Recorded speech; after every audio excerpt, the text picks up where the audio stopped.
Southern Leyte. Region 8 o Eastern Visayas Region. Capital, Maasin City. Founded May 22, 1959. Area, 1,799 square kilometers. Population, 429,573. Dito naman tayo ngayon sa nakababatang kapatid ng Leyte, ang nasa ibaba nito geographically, kaya naman tinatawag itong Southern Leyte. Wala nang ibang katabing lalawigan ang Southern Leyte, bukod nga sa kapatid nito. Tawid dagat na ang parehong Bohol sa west side at Dinagat Islands sa east.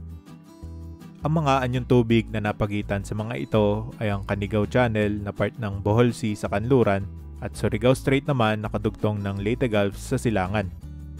Kung papansinin ang hugis ng lalawigan ay merong dalawang notable bays dito, ang Cabalian Bay at ang mas malaking Sogod Bay. Ito naman ang mga islang sakop ng probinsya. Ang pinakamalaki ay ang Panaon Island. Yap, isla talaga yan at hindi peninsula lamang. Well, at least not naturally, dahil may tulay na nagkokonekta sa dalawa. Ito namang dalawang mas maliit sa silangan ay ang San Pedro at San Pablo Islands. At ang pahaba at manipis sa timog ay very familiar sa atin, ang isla ng Limasawa. Dahil mas maliit nga ay mas konti rin ang administrative divisions ng Southern Leyte sa 19. 18 munisipalidad at ang natatanging lungsod ay ang Maasin, na kabisera din ito. As usual, ito ang most populated. Walang landlocked na bayan ang probinsya, lahat ay may tabing dagat. Ang mga munisipalidad ay Macrohon, Padre Burgos, Malitbog, Tomas Opus, Bontoc, Sogod, Silago ang may pinakamalaking land area, Hinunangan, Hinundayan, Anahawan, San Juan, St. Bernard, Libagon, at ang Panaon Island ay nahahati pa sa 4, San Francisco, San Ricardo, Pintuyan, at Liloan na may parte din sa mainland. Ang isla ng Limasawa ay sariling munisipalidad na din after mahiwalay sa Padre Burgos, kahit na ito ang may pinakamababang populasyon sa 6,000 at pinakamaliit din in terms of land area. Let's talk briefly about St. Bernard. English kasi ang official name nito imbes na ang karaniwang Spanish name na San Bernardo. Pero ang mas weird ay hindi pala ito galing sa pangalan ng santo, kundi sa dating gobernador ng isla, si Bernardo Torres. Di ko lang mawari kung bakit nilagyan ng saint. Nakapagmilagro ba ang politiko? Mukhang hindi naman. At kung bakit ang English version ang ginamit, gayong Bernardo naman pala talaga ang pangalan, ay di ko rin masasagot sa ngayon. Mas concentrated ng highlands ang southern part ng Leyte Island, kaya nasa law ito ng probinsyang topic natin ngayon. Ang mountain range sa kalagitnaan ay nadiretso pa hanggang sa southern tip. Ang flattest areas ay nasa gilid, isa na ay itong sa kabisera na Maasin. Maging ang isla ng Panaon at Limasawa ay may mga kabundukan din sa gitna. Dahil din dito kaya maraming ilog ang nabuo at nade-drain sa karagatan. Nandyan ang Subang Dako at Bonbon Rivers ng Sogod at Bontoc respectively, at itong nasa Hinunangan, St. Bernard, Macrohon at sa Capital City. May sariling airport ang lalawigan, ang Pananawan sa may kabisera. Pero ang kasalukuyang capacity nito ay para lang sa mga light aircraft.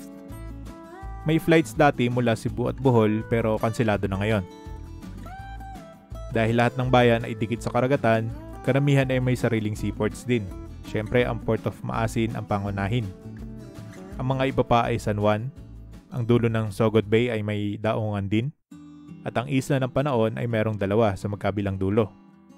Ang Padre Burgos Port naman ang terminal ng mga gustong bumisita sa Limasawa. Ang main roads ng Southern Leyte ay halos kadikit ng dalampasigan dahil nga sa bubundok na inner areas nito. Kaya isang malaking shoutout sa mga taga Silago na nabiyahe ng mahigit 3 oras para makarating sa lungsod. As mentioned, merong tulay na nakonekta sa 2 pangunahing isla ng probinsya, ang Liloan Bridge na operational since 1977 pa. Kaya heavily controlled na sa ngayon ang bigat ng mga nadaang sasakyan. Isa ang Leyte Island sa mga lagi nagiging laman ng history book ng Pilipinas. At sa katunayan, ang page 1 ng librong ito ay kabilang din ng Leyte. Hindi nga lang main highlight. Dahil ang maliit at pahabang isla sa timog ang kumbaga naging kislap sa magiging kasaysayan ng bansa. Matapos kasi manggaling ng grupo ni Magellan sa uninhabited na Homonhon Island, ay nagpatuloy sila pakanluran hanggang makarating ng Leyte. Pero di nila ito tinigilan at bagkus ay naglakbay pa ibaba. At dito na nga nila nakita ang islang tatawaging Mazawa. Namataan ng mga dayuhan sina Raha Colombo at Raha Siago. Tila coincidence sa pagkikita dahil ang dalawa ay pinuno talaga ng modern day Caraga region ng Mindanao. Pero somehow ay nandito sila noong March 28, 1521. Warm welcome ang binigay ng dalawang Raha sa mga bagong salta. Nagkaroon ng pinakaunang sanduguan o blood compact ang mga leader. At 3 days later, Easter Sunday, ay naganap ang pinakaunang katolikong misa sa islang sakop ngayon ng Pilipinas. Pero hindi ito ang laging nakasanayang kwento. Dahil for the longest time, ay mas common knowledge na sa Barangay Masao, Butuan City ng Caraga Region nangyari ang unang misa. Naging kontrobersyal ito dahil parehong bayan ang ayaw bitawan ng titulo. Kaya naman nagkaroon ng ilang taong pagsasaliksik ang National Historical Institute na umabot pa nga hanggang sa pagpapalit nila ng pangalan into National Historical Commission of the Philippines o NHCP. And they concluded na sa mumunting Limasawa nga naganap ang unang misa. Paano nga ba naging ganito ang partition ng dalawang Leyte sa kasalukuyan? Kasi if you think about it, kung may mahabang mountain range sa gitna ng buong isla, hindi ba mas akma sana kung Western at Eastern Leyte ang tawag natin sa mga lalawigang ito? Well, ganun na nga ang nangyari sa simula. Dahil noon pa mang American occupation ay may plano ng hatiin ang isla lengthwise. 6 na batas ang naifile ng iba't ibang kongresista at senador sa loob ng 4 na dekada. Hindi may pasapasa ang mga proposals, laging may disang-ayon. May isang pagkakataon pa nga na iniurong ng representative ang batas dahil may nag-file din ito sa Senado. Yun pala dapat sa Kamara muna pag mga ganitong uri ng bill. So parehas lang na bulilyaso. Ang ending para sa ikaliligayan ng lahat, lumiit na ng lumiit ang nasasakupan ng isang panig ng dibisyon. At kung titingnan sa mapa, masakma na ang southern na lang ang ikabit na pantukoy dito. Noong February 17, 2006 naman ay nagkaroon ng malaking delubyo sa Southern Leyte. Particularly sa Barangay Ginsaugon, St. Bernard. Dahil sa 10 araw na tuloy-tuloy na ulan, isang bahagi ng bundok dito ang lumambot at gumuho. Ang resulta, isang malaking mudslide sa barangay. Kasama sa natabunan ang isang elementary school na may mga batang kasalukuyang nagkaklase. Sa halos 2,000 populasyon ng barangay, ay lampas kalahati ang nasawi o natabunan ng lupa at karamihan ay di na na-recover ang mga katawan. Dahil nga sa dibisyon ng isla, majority ng South Leyteños ay binubuo ng mga Cebuanos at Buholanos, sanhi ng mass migration noong 19th century. Kaya ang Bisaya din ang pangunahing lengguwahe ng lalawigan. Pero sa bayan ng San Juan at ilang parte ng Anahawan ay may grupo ng tao na ang mother tongue ay Kabalian. Sa katotohanan up until 1961 ay Kabalian ang pangalan ng San Juan at karamihan sa mga locals ay ito pa din ang tawag sa kanilang bayan ngayon. Sinasabing ang pinakakahawig ng lengguwahe ay Surigao noon at may elements din ng Cebuano at Boholano. Magsimula tayo kay Ruperto Cangleon para sa ating notable personality section. Siya ang namuno sa guerrilla movement sa buong isla noong World War II. Matapos ang gera, dahil sa kanyang karanasan, ay tinalaga siyang Defense Secretary ng parehong Administrasyong Rojas at Quirino. Si Michael Dadap naman, yung nagigitara sa kaliwa, ay isang musikerong nagmula sa Hinunangan at ngayon nakabase na sa Amerika. Siya ang nagpapalaganap ng Filipino folk music sa ibang bansa. Dahil dito ay pinarangalan siya ng Malacanang ng Pamana ng Lahi Award noong 2007. Samantala, ang isa naman sa pioneers ng Pinoy rock na si Mike Hanopol ay tubong Macrohon. Sa sports, ang tinaguriang El Presidente at kabilang sa top 50 players of all time ng PBA na si Ramon Fernandez ay isinilang sa kabisera. At galing din sa lungsod ang boksingerong magkapatid na si Jason at Albert Pagara. Si Regine Velasquez ay isinilang sa Tondo pero spent most of her childhood sa Southern Leyte, particularly Hinundayan. Ang Miss Eco International 2018 naman na si Tia Tomalia ay lumaki sa Macrohon. At ang pinakaunang transgender contestant ng Canadian version ng Drag Race na si Kimi Couture ay kinikilala ang Bontoc bilang kanyang hometown. Lastly, ang ika-16 na Pangulo ng bansa na si Rodrigo Duterte ay isinilang noong March 28, 1945 sa May Maasin. Ang founding anniversary festival ng Southern Leyte ay ang Pagkamugna o Pagmugna Festival. Very fitting na ang ibig sabihin ng pangalan ay pagkalikha o paglikha. Ang main event ng kasiyahan ay ang street parade na fini-feature ang kanya-kanyang kapistahan ng mga bayan. Di nalalayo sa kapatid na probinsya, agrikultura din ang pangunahing kinabubuhay ng mga Southern Leyteños. Coconut at rice production ang pinaka-common. Isa rin ang lalawigan sa mga top producers ng abaka noong bago magpalit ng milenyo. Pero nawasak ang halos buong pananim sa probinsya dahil sa isang uri ng virus. Sa ngayon ay patuloy ang LGU sa pag-recover ng industriyang ito. At malakas na industriya din dito syempre ang pangingisda. Kadalasang huli sa mga dagat ay dilis, sardinas, mackerel, hipon, sugpo, at meron ding mga alimasag at lobsters. At bukod sa lobster o banagan, kung tawagin ng mga taga dito, ito pa ang ilang delicacies ng probinsya. Isa pang isdang nahuhuli sa dagat ng Southern Leyte ay ang flying fish. Bangsi ito kung tawagin ng mga locals at kinilaw ang madalas na luto. Sa Maasin City naman ay may isang tindahan ng mga pasalubong na nagbukas noong 1997. Kilala sila sa kanilang bukorillos o parang bukayo na kulay puti. At ang biskwit na kung tawagin ay sortidos. Meron din ditong isang prutas na itsurang mangga at kalasa daw ng bayabas o siniguelas. Kaya naman ang kolokyal na tawag dito ay mangguelas.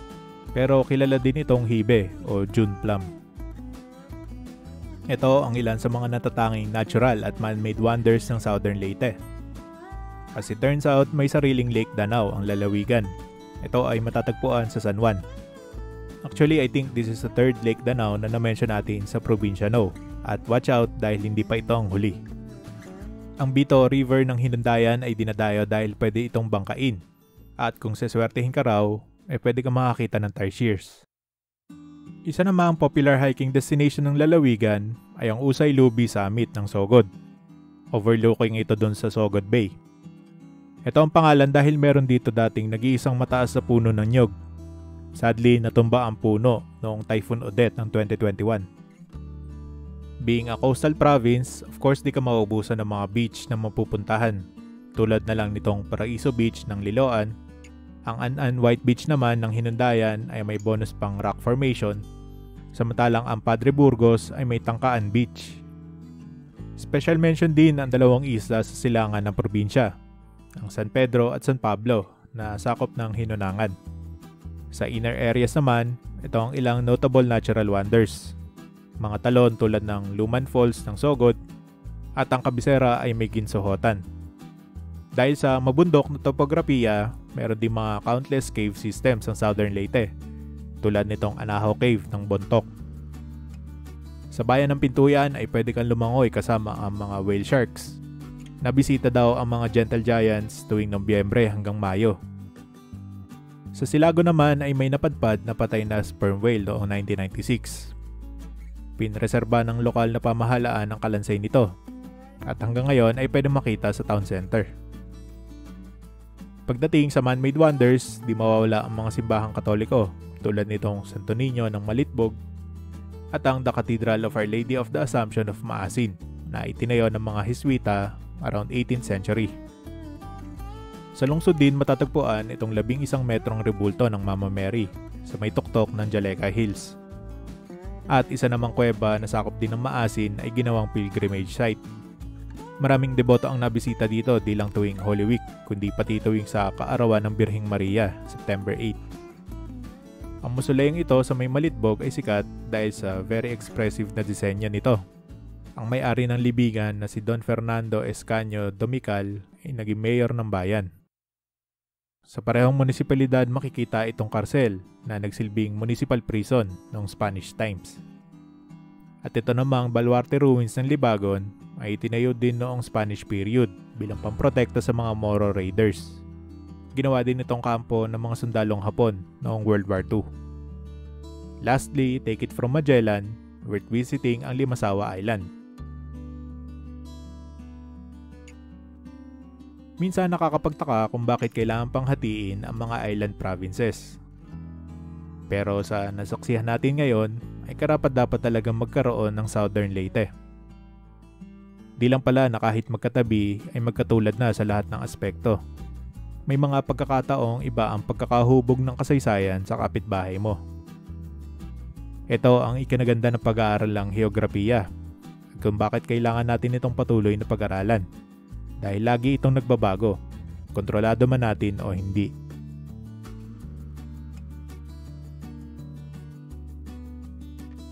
Now you know Southern Leyte.